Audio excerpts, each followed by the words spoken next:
Hello folks, welcome back to the channel. Thank you very much for joining me once again. You are always most welcome. Now then, recently I did a review of the new Litaki, the new manufacturer in the Ukraine. And they very kindly provided me, well, they've actually only got 3 kits in the range and they provided me with all 3 of them. So we're having a little Litaki moment actually at the moment. So, this is number 2, literally number 2 in our range, and this time it's a 72nd scale kit, and it's the NJ-22 ORAO. Now this, of course, is a Yugoslav aircraft, which was developed after the end of the Cold War, after the Berlin Wall collapsed, and the Soviet Union collapsed, I should say, and the Berlin Wall came down, and they actually wanted to follow Nat or the Hawk, and they weren't allowed to buy that. The UK was never going to sell it them. And then they wanted the Neen engines, and they weren't allowed either. But they ended up copying them. Anyway, I'm not going to give you a potted history from my memory. I'll read what these guys are very good as a manufacturer at giving us history. So we're going to do that, and we're going to have a look at what they're offering now. There's 6 variants, 6 different variants, which is a lot of variants, which is quite impressive. So it's 72nd scale, it's retailing at around about the £30–35 mark. Let's have a look at what we got here then. So this is going to be something quite different. And we have got the Yugoslav Air Force in 1989. Now remember, this is before the Yugoslav Balkan War, which was in 93, I think I'm right in saying, 93 wasn't it? And we've got another one in 2007 here. Republic of Srpska. Is that's you've got me now. I don't know what Srpska is. Didn't know that as a nation. And then they've just got various versions which are obviously all Yugoslavian, you know, or Serbia. That'll be Serbia. Republic of Serbia, of course, that's what it is. So it's Yugoslavia, and then of course it becomes Serbia, and this is when we had the Balkan War with Bosnia, Serbia splitting, blah blah. Right, here's my lack of relative Balkan knowledge there. But let's have a look at what we have here. Going to be interesting. Again, we have got a box that's very, very well packaged. Everything's wrapped up nicely. Need to go out of the way to do this very, very well. On that first model, which was of course the Tu-22 backfire bomber, and again we get the nice artwork, a nice A4 art piece of art, super, very nice that. Put that over there. We got our nice instructions pamphlet. They're doing this in a really brilliant way. What have we got here? Is that just packing, or is there something in it? It's just packing. Okay. All right. Colour call outs, we've got 4 different options, 6 in total of course.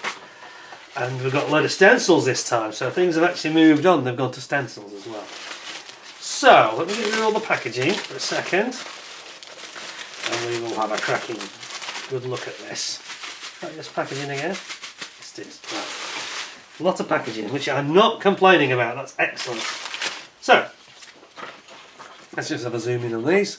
So here we've got our colour call-outs for the versions I just showed you on the side.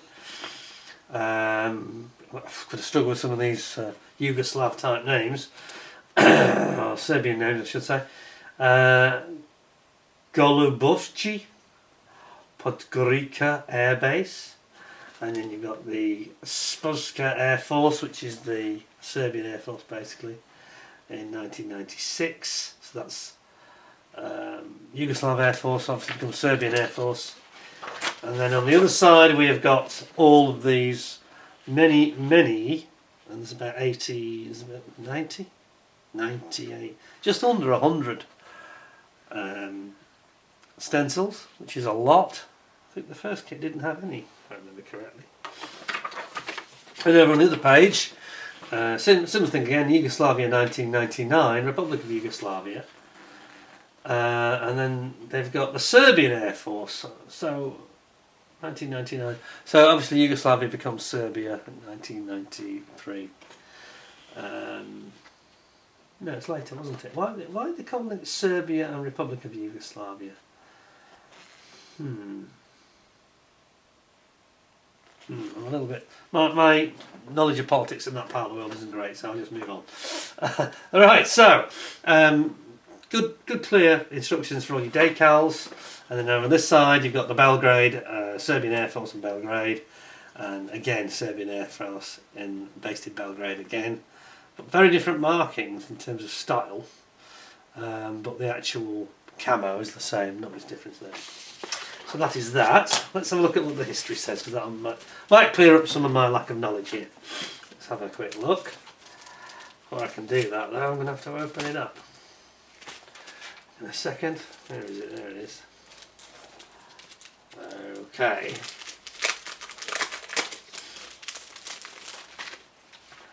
So it says new in 2024 they're going to be doing some 48 scale kits as well. They haven't arrived yet, but they are on the way apparently. Interesting. So it says the NJ-22 ORAO is a two-seater version of the J-22 ORAO ground attack aircraft, which was a joint project of Yugoslavia and Romania, the countries which tried to pursue an independent policy in the aviation industry during the Cold War. So actually, obviously this design predates the end of the Cold War, in fact, which is interesting, isn't it? Sorry, just get my zoom to come back. There we go.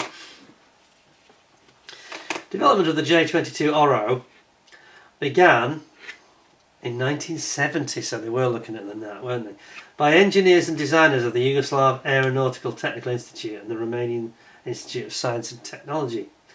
The aircraft was powered by a British Rolls-Royce Viper Mark 632 41R engines, which were in licensed production in Yugoslavia and Romania. It was also equipped with British Martin Baker ejector seats and Soviet GS H-23 cannons. Okay. This fact emphasises the uniqueness and originality of this two-seater aircraft design. The first prototype of this version performed its... Right, okay, I've got to the bottom of it. I haven't been very observant. This is the two-seater. Yeah. The later one, which we'll see in a subsequent review, is the single-seater version. Okay. So the J-22 is a single-seater and the NJ-22 is a two-seater. The NJ-22, alongside the J-22 ORAO, participated in almost all the conflicts that unfolded over the territory of the former Yugoslavia. Well, they probably got shut down by NATO quite a lot then, but we'll come to that in a second. In addition to the training missions, the NJ-22 was used as a ground attack bomber and reconnaissance airplane in order to increase its bomb load. When the airplane was piloted by a single pilot, the ejection seat was removed from the rear cockpit. Okay, trying to make it more efficient. Must affect the centre of gravity and things like that. They must have to ballast it, mustn't they? At the present time, it remains in service with the Serbian Air Force, and modernisation of the type continues, so they're still using them. Okay. So it actually went into service. It doesn't actually say the year it went into service, it just said it was developed. Oh, yes, it does. Sorry, I didn't read it correctly. First prototype was actually had its maiden flight in November '76. So it's been in service a long time. I mean, that's nearly 40 years, isn't it?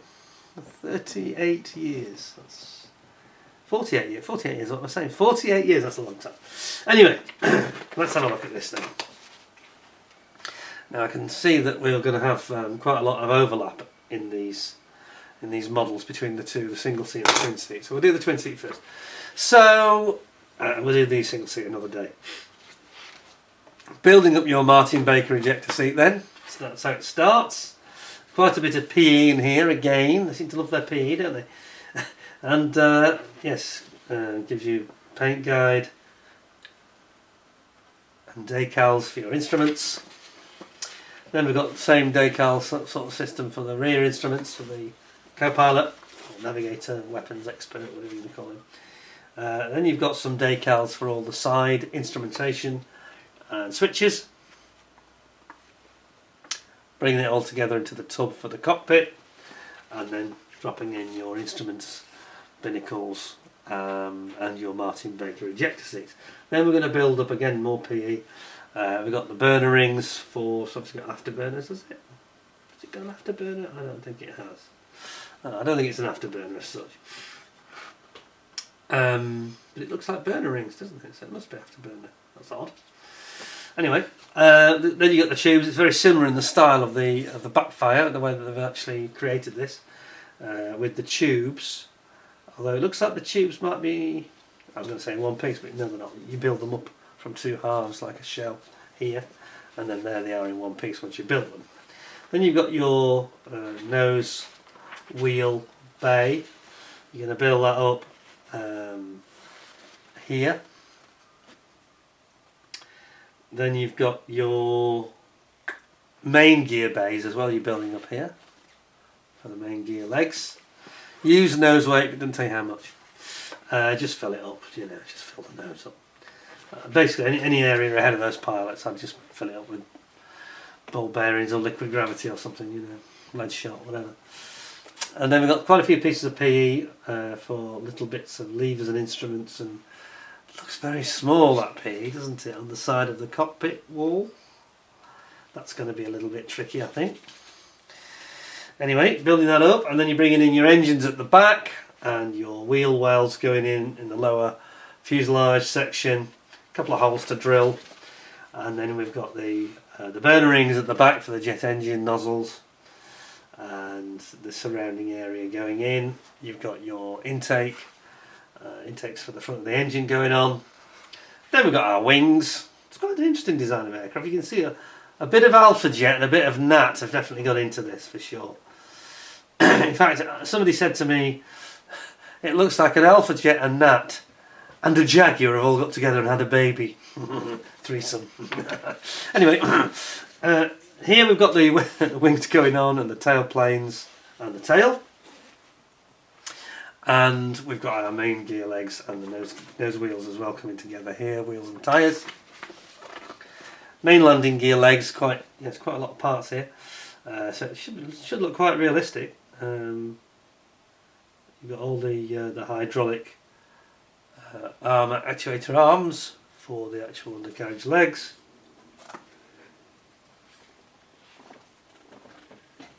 On the left on that side, on the right on this side, of course. Shows how it should go in. Then we're going to move to the nose gear leg, and you're getting your wheel there, and it's a twin wheel arrangement. Is it twin wheel? Oh no, it isn't. Sorry, I'm getting mixed up between the nose wheel on the left and the main gear on the right there, right and left. That's again looks very Alpha Jet like to me. That does. I've got to be honest. You can see how they've pinched ideas from all sorts of people to create this. Also has a hint of Jaguar in the undercarriage, I would say, in the angles. And then it shows the doors going on there as well. Gear doors coming in here on either side of the main gear, left and right. And it shows it with the option of having it closed or open. And then you've got your nose gear doors there going on. And then you've got all your under fuselage strakes and the pylons going on the wings as well. These are the holes that you had to drill out earlier. Then we've got various weapons. So we've got drop tanks on the left, bombs on the right. Then we've got like a Matra rocket style pepper pot rocket, which look very cool in fairness, like a Matra Sneb type style on the right there at the top. And then you've got these cannons which go in and like a little pod underneath the air intakes for the engine. And what's that? Not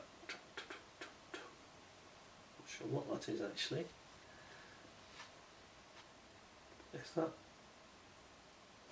I have no idea what that is. If you look very carefully at the actual sort of schematic here, doesn't it look like a Jaguar though? You can see where I'm coming from, can't you? That has got a lot of Jaguar in it as well. The wing design looks a bit Jaguar-like, I'd say. Anyway, you've got all your various parts coming in here. Then you've got your canopy coming in.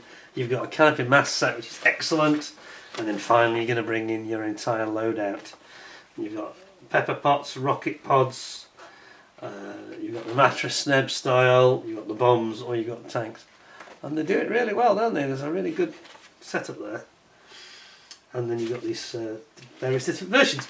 Okay, so pop that back in there. We'll have a look at these decals, I think, and little look at these PE parts, because there's quite a few of them, I think. Let's have a look.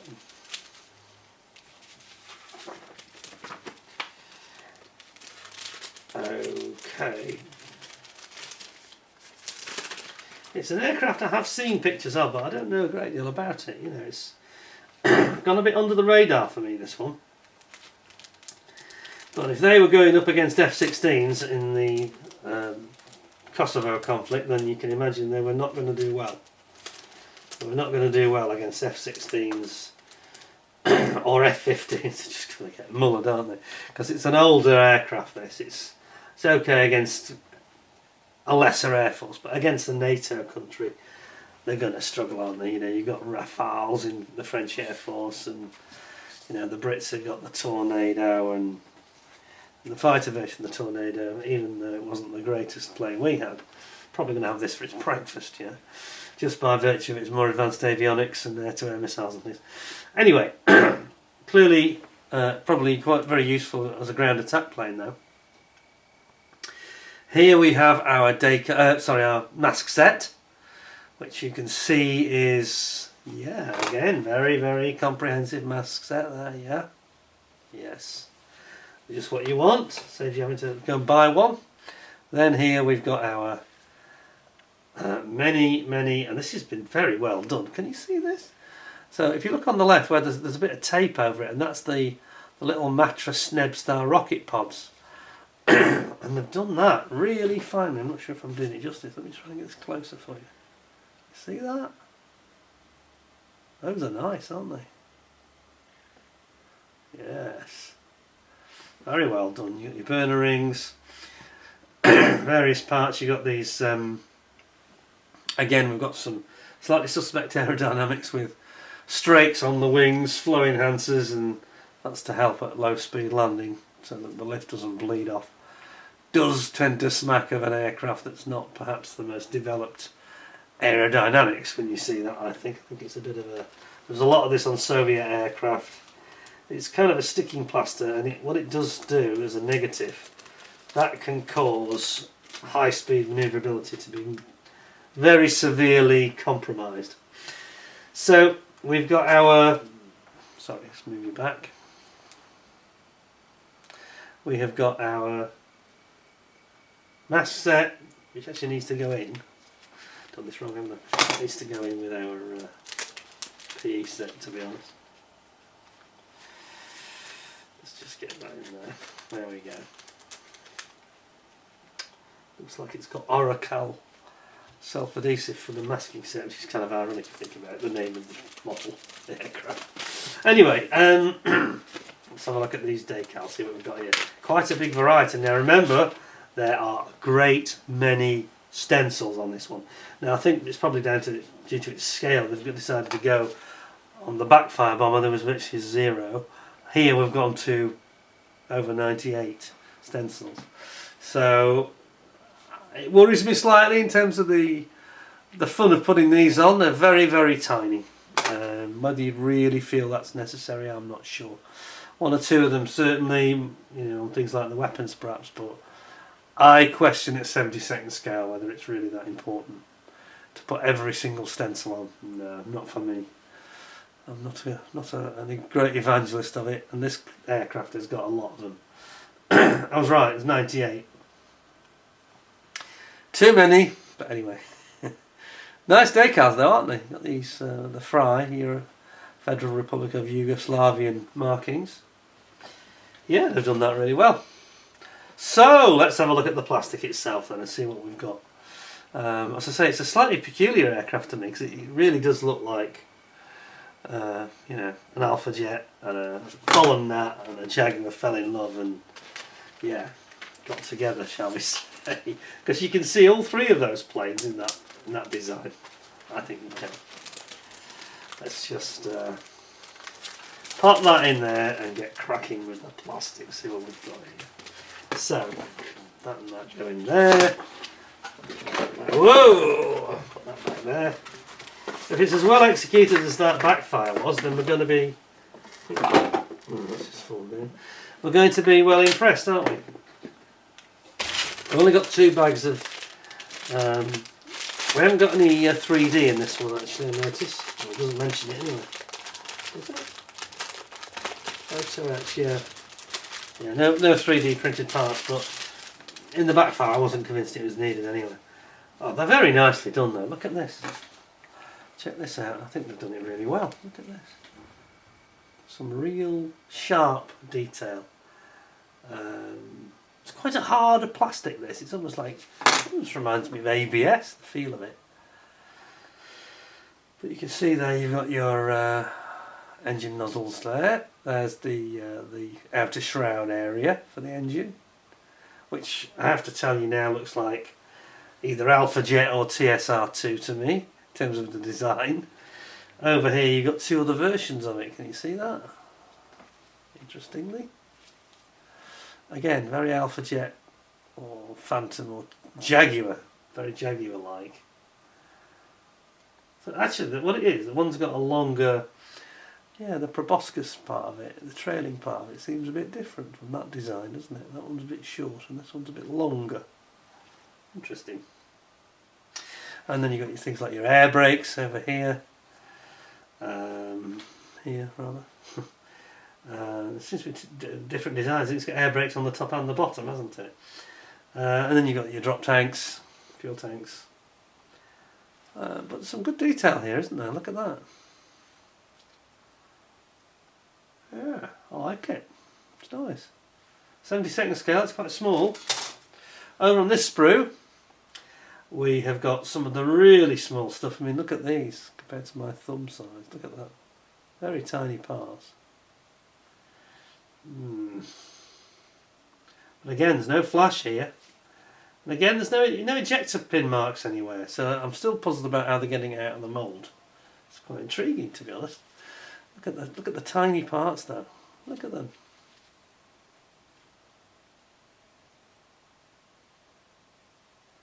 Yeah, it's got is that an arrestor hook? I think it is.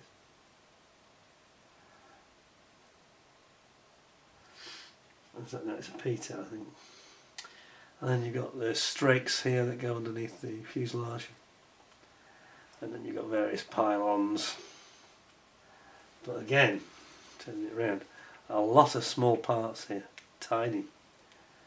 They're quite fiddly little kits, aren't they? A little bit like the Models Fit was.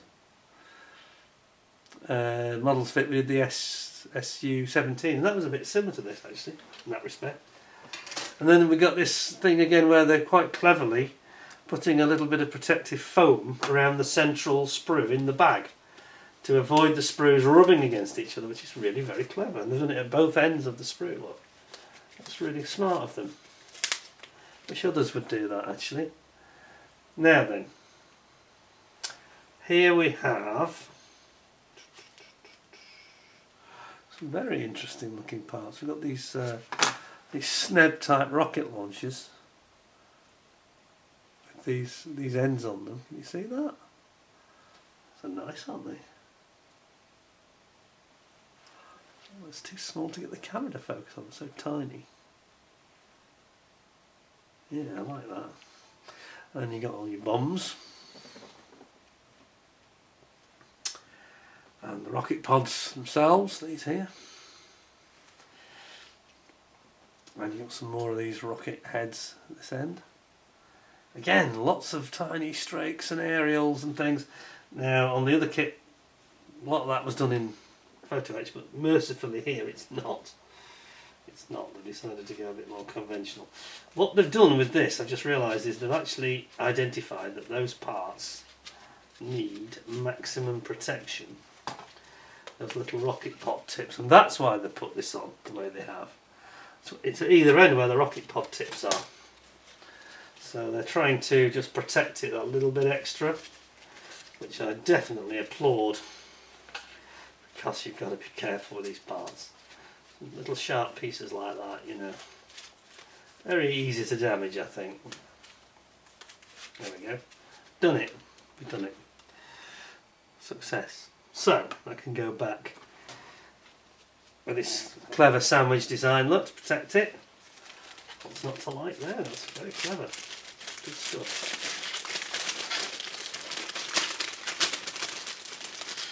Yeah, I like that. We thought it through properly. There's only other manufacturers that do that, because some of them don't. Some stuff arrives and it's all rattling about and scratching itself horribly. Now, on the final bag of the two, I've combined everything in here, so we'll come to the clear parts at the end. So here we've got this rather interesting looking aircraft, which has got, as I said, echoes of other aircraft in it. It's got echoes of Fallen Nat, and a little bit of Jaguar, and a little bit of Alpha Jet. Interesting. A little bit of TSR2, hints here and there. It's quite a good looking aircraft actually. It's not a bad looking plane. Sporty jet. We've got some really nice panel line detail. Again, very, very subtly done by Litaki. Yep, they're not into heavy panel lining, but it's definitely there. Definitely there. I'm not sure I care for the nose being split that way though. That I would say to Oleg if he's listening to this, I'm sure he will be. Try to have a separate nose piece, nose cone if you can. Don't be splitting it. This is like Airfix used to do in the 70s. And it's never easy to get it just right. I mean, obviously I haven't tried to build this yet, but they are notoriously difficult to avoid a nasty seam, and there's a real potential for that there. So, remember on the TU-22, it was split side to side, which I think sometimes might be better side to side. I don't know. Still not ideal though. Then over here we've got some of the small parts, like things like the ejector seats, and we can see that here. Ejector seats and parts of the cockpit, the instrumentation, cabin for the instrumentation. And you can see where the gun muzzles come out there underneath, in these pods where the cannons go underneath the air intakes. Very nicely done that. Very subtle, isn't it?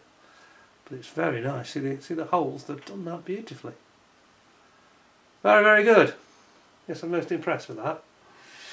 Okay, and then we have got some of the control surfaces and the little side panels, and again we've got this thing where, I don't know if this is accurate or not, we seem to have got this, again, this very similar to the TU-22, where it's got this ribbed engine piping. Is it ribbed like that on the real aircraft? I'm not sure. It seems a bit odd that they'd both be the same. And one's a 2-pipe and this is a independent manufacturer. That strikes me slightly odd. And then here we've got our horizontal stabilisers, tailplanes at the back, and then you've got the other side of them because they have like a little protruding, almost like a probe at the front, don't they? And then this side is for the bottom, which doesn't. Oh, actually, hang on a second. There's actually two different versions here, which I didn't realise.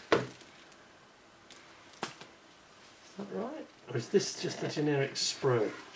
I have a feeling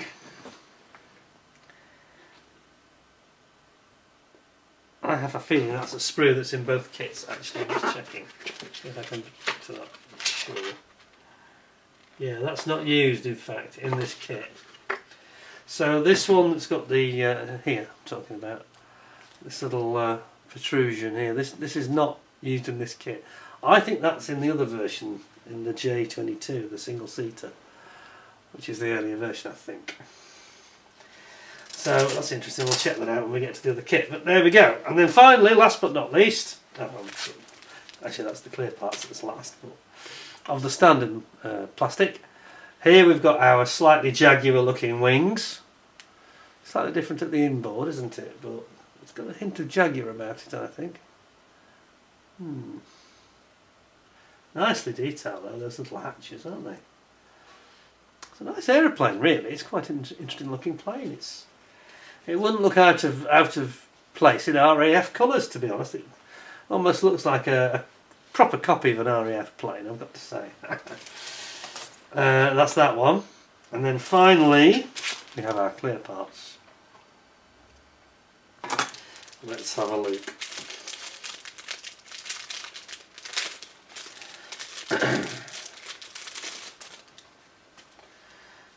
And again, beautifully protected. Yeah, they're very nice. I don't feel it's quite as good as it was on the TU-22, but then again we've got a bit more of a slightly trickier challenge here. I think there's a bit more distortion. Clarity's good, and they look accurate. I just think there's a little distortion, so it may be hard to tell for the camera to pick it up, but yeah, you can see it there, can't you? Not quite as perfect as on the TU-22, which looked absolutely epic. And again there, yeah, it's a little bit distorty. It's quite hard to mould these parts perfectly, it's not easy. But it's very nice, very bright and clear, and they look fairly accurate. Just at the side, they just look a bit, I don't know if you can make it out here, where my thumb is there. It's a bit distorted. So perhaps the clear parts not quite as high scoring as they were on the TU-22. Very nice clear parts though, you know, I don't think it's going to look out of place to put those on the kit at all. So there we have it, so that is the NJ-22, the two-seater version of this plane, which I've reviewed first. I like it, it's a nice model. I don't think there's anything that's going to cause you any great concern there. It's all fairly conventional stuff really. No great challenges. The only thing that slightly narks me is just the splitting of the nose side to side, and quite a few of those very fine parts again, which is quite challenging. But if it was easy, everybody would be doing it, yeah? Everybody would make models if only. There we go. There we have it. Very nice. It's packaging as well, I like it. So where am I standing then in terms of giving it a score? I reckon with this one, it's a bit easy to put this on the right, so I think it's a 9.5 out of 10. It's nice. Beautiful instructions, lots of history there, very good. A complete package, you know. Hasn't got the 3D printing, but it never needs it, I don't think, at this scale anyway, really. I think 3D printing comes in, you know, 48th and bigger. So it's a nice kit, you know, around a £30 mark. There's nothing not to like in there really. It's just an unusual subject. I'm just wondering why they went for this particular aircraft. In terms of its sales potential as a kit around the world, it's not particularly well known outside of the Balkans. But it is a nice plane, and it looks good. I think it would look like a very sporty looking jet. You know, a couple of bombs, like you got a cluster bomb, it looks like that. Bombs on the inner wing and a little rocket pod on the outer wing, and you're away, aren't you? Very nice. So I'm going to give it 9.5 out of 10. That's where I'm at. Nothing nasty there. It comes with all the things you need, like a mast set and everything. You can build it straight out of the box.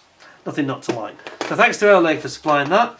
I will go and do a review of the single seat version now. We'll see how we get on, but I suspect quite a few of the parts like that, I think the wings and tails are going to be the same. I think it's just really going to be a difference in the fuselage. So it'll be interesting to see, won't it? Anyway, thank you very much. Hope you'll give me a like. Give us a 10 out of 10 with a thumbs up. Don't forget to subscribe if you haven't already. I'm trying to get as many subscribers as I can to get over the finishing line of my 10,000th subscriber. And if anybody subscribes and thinks they are the 10,000th subscriber, I'll give them a kit. Now there you go, there's an incentive for you. So come on down. You've got to convince me you're the 10,000th though, yeah? Take a photo. If it says, you know, 9999, and then take a photo and then click it and subscribe, you'll be 10,000. If you can do that, I'll send you a nice kit. Can't say fairer than that, can I? Okay. Anyway, thanks very much for watching. Thanks to Oleg for supplying the kit. Really enjoyed it. Yeah, interesting subject, but a bit unusual. Yeah, quite enjoyed looking at that actually. It's the artwork's nice as well. Overall, it's really very workmanlike excellent piece of modelling, manufacturing. I can't wait to see more from this company. Anyway, thanks a lot. Hope you found it interesting. In the meantime, before we meet again, please look after yourselves. Thanks for watching. Take care of yourselves. And bye for now.